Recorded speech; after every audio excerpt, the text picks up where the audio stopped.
अनबोला। उसके जाल में सीपियां उलझ गई थीं।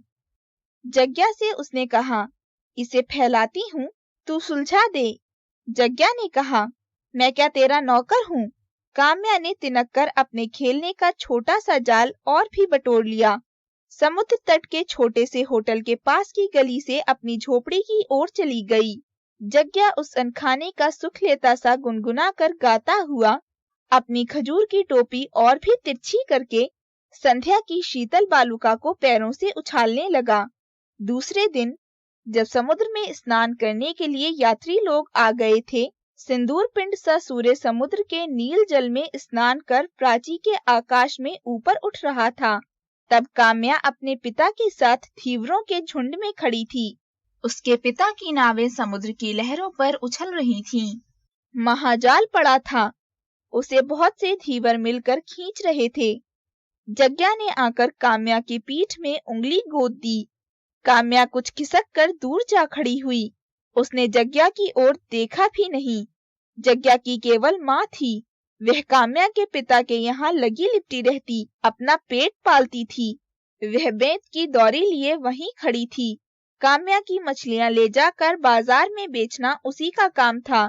जग्या नटखट था।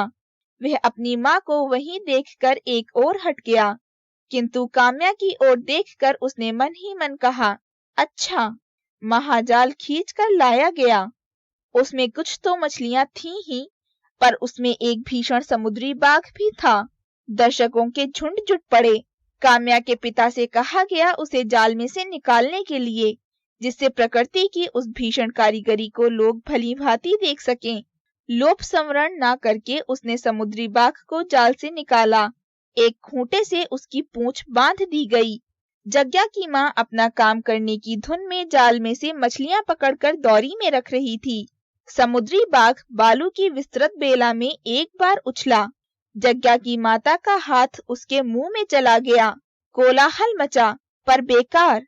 बेचारी का एक हाथ वह चबा गया। दर्शक लोग चले गए। जग्या अपनी मूर्छित माता को उठाकर झोपड़ी में जब ले चला, तब उसके मन में काम्या के पिता के लिए असीम क्रोध और दर्शकों के लिए घोर प्रतिहिंसा उद्वेलित हो रही थी। काम्या की आंखों से आंसू बह रहे थे, तब भी वे बोली नहीं। कई सप्ताह से महाजाल में मछलियां नहीं के बराबर फंस रही थीं। चावलों की बोझाई तो बंद ही थी। नावें बेकार पड़ी रहती थीं।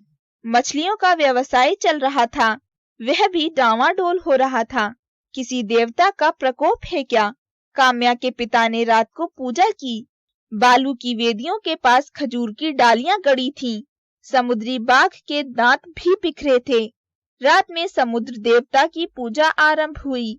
जग्या दूर, जहां तक समुद्र की लहरें आकर लौट जाती हैं, वहीं बैठा हुआ चुपचाप अनंत जल राशि की ओर देख रहा था और मन में सोच रहा था, क्यों मेरे पास एक नाव ना रही? मैं कितनी मछलियां पकड़ता। आह, फिर मेरी माता को इतना कष्ट क्यों होता?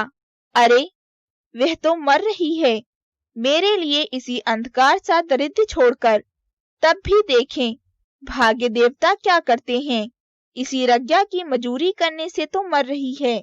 उसके क्रोध का उद्वेग समुद्र सा गर्जन करने लगा।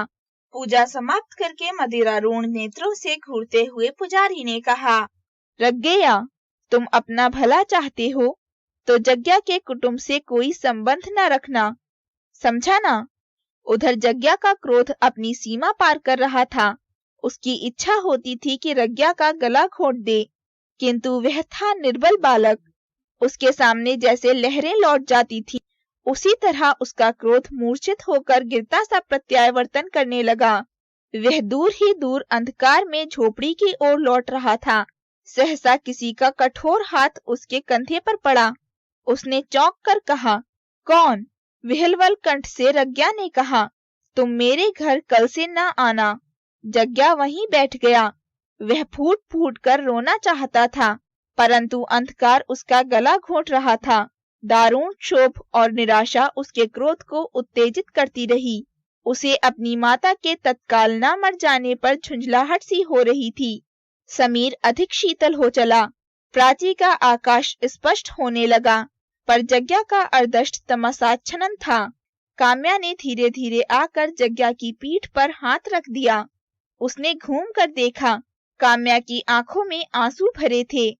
दोनों चुप थे।